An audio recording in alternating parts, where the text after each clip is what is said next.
Saya Winner Agustinus Siregar akan menyampaikan materi kuliah Hukum Internasional.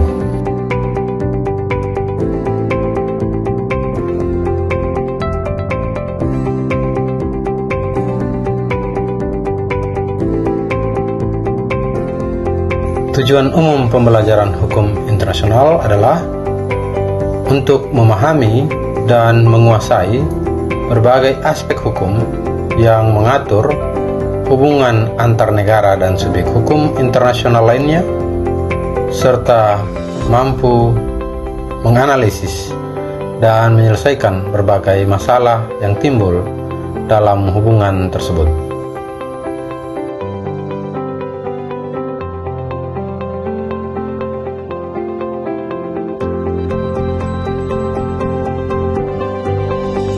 Tujuan pembelajaran hukum internasional itu untuk membekali mahasiswa dengan pemahaman mendalam mengenai aturan-aturan dan prinsip-prinsip yang mengatur hubungan antar negara dan subjek hukum internasional lainnya, serta bagaimana aturan-aturan itu diterapkan dalam praktek.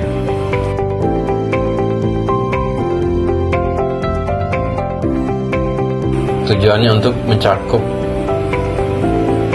pengembangan kemampuan mahasiswa dalam menganalisis isu-isu hukum internasional, berpartisipasi dalam forum internasional, dan berkontribusi pada perdamaian dan keadilan global.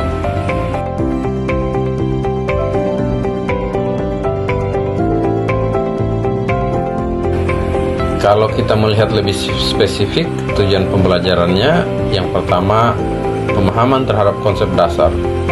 Jadi pada bagian ini, mahasiswa diajak untuk memahami konsep-konsep dasar dari hukum internasional, termasuk sejarahnya, sumber hukumnya, subjek hukumnya, dan asas-asas yang menjadi landasannya.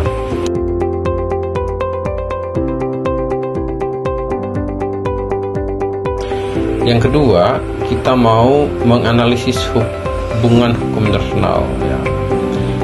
Kita diharapkan mampu menganalisis hubungan antara hukum internasional dan hukum nasional, serta bagaimana hukum internasional mempengaruhi berbagai aspek kehidupan berbangsa dan bernegara.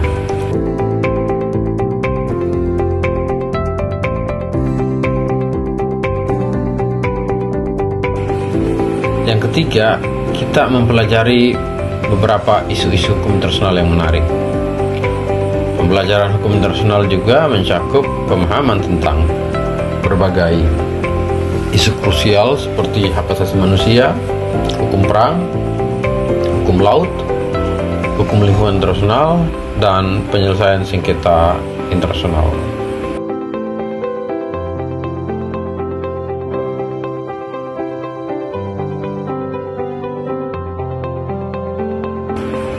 Yang keempat, kita juga harus belajar mengembangkan keterampilan analitis dan argumentatif. Jadi kita akan dilatih untuk berpikir secara kritis, menganalisis masalah hukum internasional secara mendalam, dan menyampaikan argumen hukum yang kuat baik secara lisan maupun tertulis.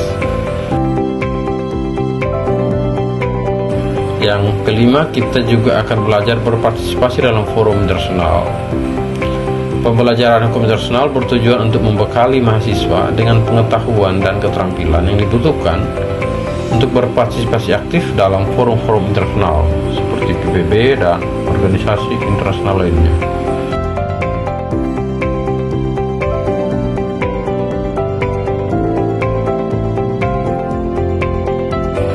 Yang keenam, bagaimana kita berkontribusi pada perdamaian dan keadilan global. Pada akhirnya, tujuan pembelajaran adalah membentuk mahasiswa yang memiliki kesadaran akan pentingnya kerjasama internasional dan berkontribusi pada terciptanya perdamaian dan keadilan di dunia.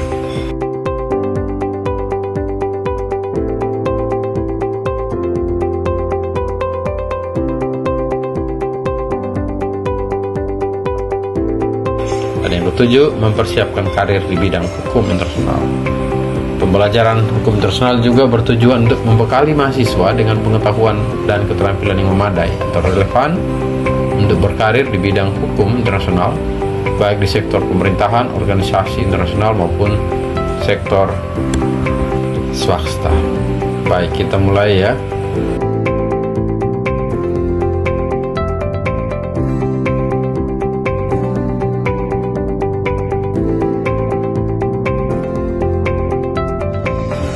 Kita lanjut dengan pengertian, tujuan, dan subjek hukum internasional.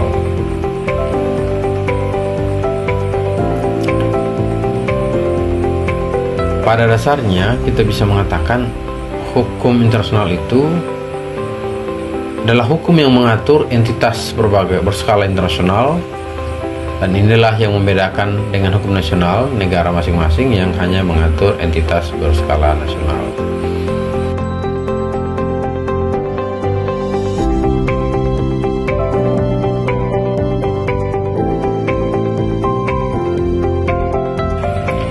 Hukum internasional diartikan sebagai himpunan dan peraturan-peraturan dan ketentuan-ketentuan yang mengikat serta mengatur hubungan antara negara-negara dan subjek lainnya dalam kehidupan masyarakat internasional.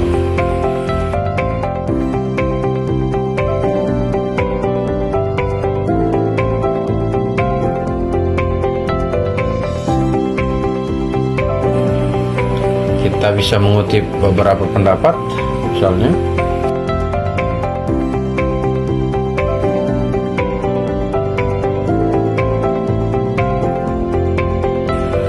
ada juga mengatakan hukum internasional itu sekumpulan hukum yang sebagian besar terdiri atas prinsip-prinsip dan peraturan yang mengatur tentang perilaku yang harus ditaati oleh negara-negara, dan oleh karena itu juga harus ditaati dalam hubungan antara mereka satu dengan yang lainnya.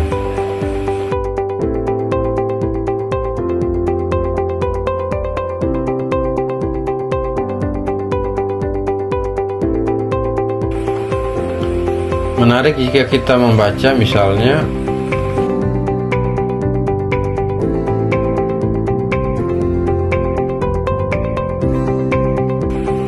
artikel 1 dari UN Charter ya, Piagam PBB. Yang pertama, tujuan hukum internasional itu menjaga perdamaian dan keamanan internasional, to maintain international peace and security.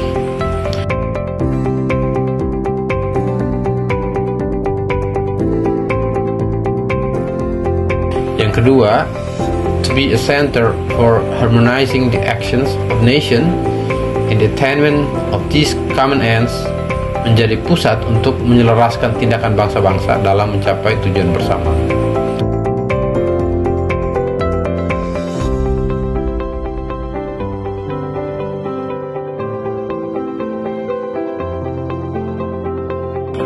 Yang ketiga, to achieve international cooperation, mencapai kerjasama internasional.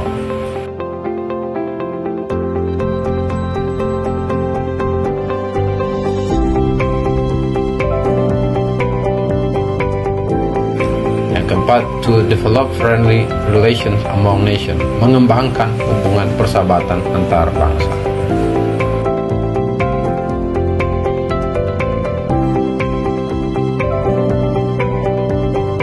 Nah, kita lanjut ke materi tentang subjek hukum internasional.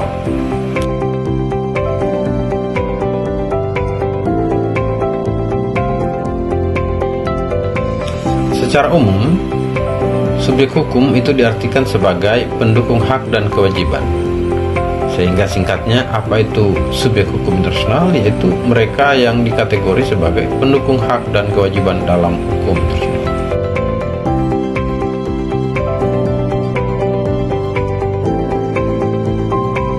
Dari berbagai pendapat, kita melihat bahwa ada 6 subjek hukum internasional. Yang pertama, negara. Negara merupakan subjek hukum internasional yang penuh, paling utama, penting, dan memiliki kewenangan terbesar sebagai subjek hukum internasional. Ini kita bisa lihat di pasal 1 Konvensi Montevideo 1933. Sebuah negara harus memenuhi syarat-syarat seperti memiliki wilayah tertentu, memiliki penduduk yang tetap, memiliki pemerintahan yang sah atau berdaulat, serta memiliki kemampuan untuk menjalin hubungan internasional dengan negara lain.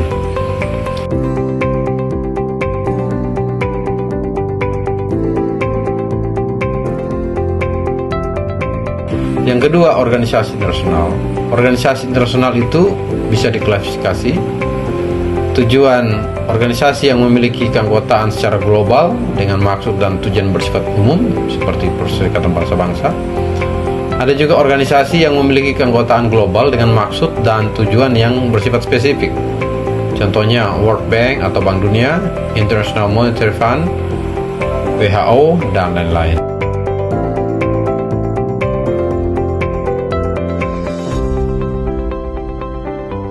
Yang ketiga, organisasi internasional dengan keanggotaan regional dengan maksud dan tujuan global. Contohnya ASEAN, Uni Eropa, dan lain-lain.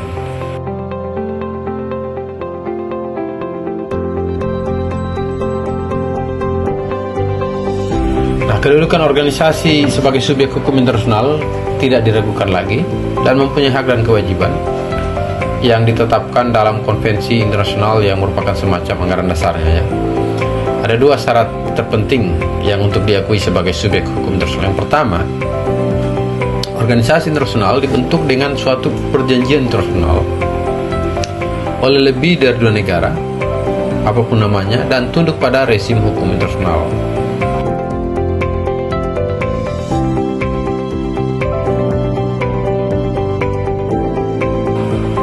Yang kedua, memiliki sekretariat tetap. Ini pentingnya.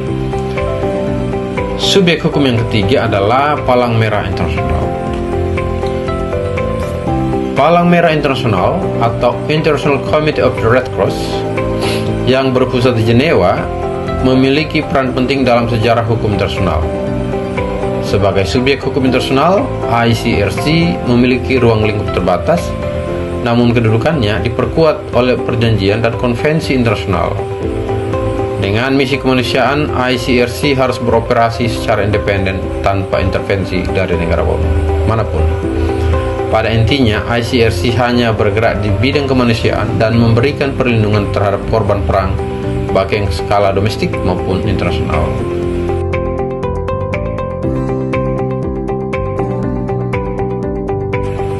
Subjek hukum yang keempat adalah Tahta Suci Vatikan.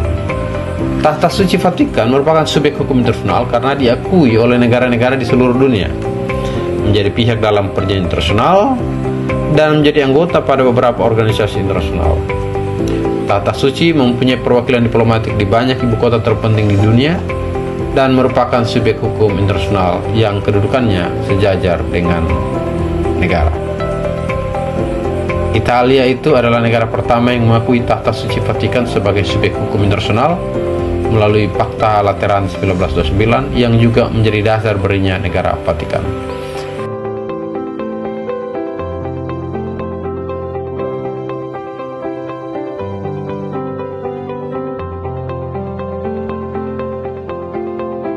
Subjek hukum yang kelima adalah pemberontak. Kelompok pemberontak atau belligerent muncul sebagai akibat dari masalah dalam negeri suatu negara berdaulat. Misalnya pemberontakan bersenjata yang terjadi di suatu negara yang dilakukan sekelompok orang yang melawan pemerintahan yang sedang berkuasa. Belligerent dapat menjadi subjek hukum internasional jika memenuhi unsur yang pertama, terorganisir secara rapi dan teratur di bawah kepemimpinan yang jelas. Yang kedua, harus menggunakan tanda pengenal yang jelas dan menunjukkan identitasnya. Yang ketiga, harus sudah menguasai secara efektif sebagian wilayah dan wilayah tersebut benar telah dibawa kekuasaannya. Dan yang keempat, harus mendapat dukungan dari rakyat di bawah kekuasaannya.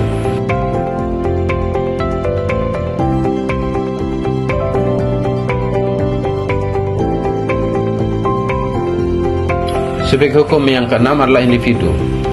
Manusia sebagai individu juga termasuk dalam subjek hukum internasional.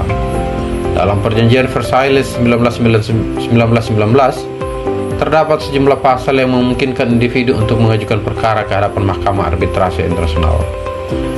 Selain itu, pengakuan hukum internasional terhadap individu sebagai subjek hukum internasional terbatas pada dimungkinkannya individu dituntut di depan pengadilan internasional untuk bertanggung jawab secara pribadi atas namanya sendiri terhadap kejahatan internasional yang telah dilakukan.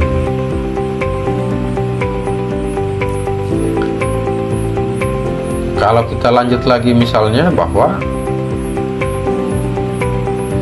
ada 6 subjek hukum internasional yang telah dijelaskan ya. Selain 6 subjek hukum internasional yang telah dijelaskan, beberapa ahli lain juga mengupayakan subjek internasional ini. Ada yang mengatakan international non-government organization, ya, ada beberapa pakar yang menganut aliran bahwa international non-government organization atau organisasi privat internasional adalah bagian dari apa yang disebut organisasi internasional. Misalnya Save the Children, Amnesty International, Human Rights Watch, atau Greenpeace. Ada yang juga mengatakan bahwa perusahaan transnasional. Perusahaan transnasional adalah perusahaan yang didirikan di suatu negara tapi beroperasi di berbagai negara. International personality, perusahaan transnasional hanya ada ketika hubungan internasional yang dilakukannya diatur oleh hukum internasional. Yang ketiga, ada yang mengatakan bahwa organisasi pembebasan untuk bangsa yang memperjuangkan haknya. Bangsa yang memperjuangkan haknya adalah suatu bangsa yang berjuang memperoleh kemerdekaan melawan negara asing yang menjajahnya. Ya. Itu sebagai kata pengantar. Kalau kita baca ya, beberapa rujukan hari ini adalah yang pertama Charter of the United Nations atau Piagam PBB. Kemudian yang kedua Montevideo Convention on the Right and Duty 1993. Bisa juga kita baca misalnya buku dari Iwayan Partiana, Pengantar Hukum Indonesia, Hukum Internasional, J.K. Starke dengan judul Pengantar Hukum Internasional, Motarku Sumatmaja, dan Eti Ir Agus, Pengantar Hukum Internasional. Ya, itu beberapa bacaan kita hari ini ya.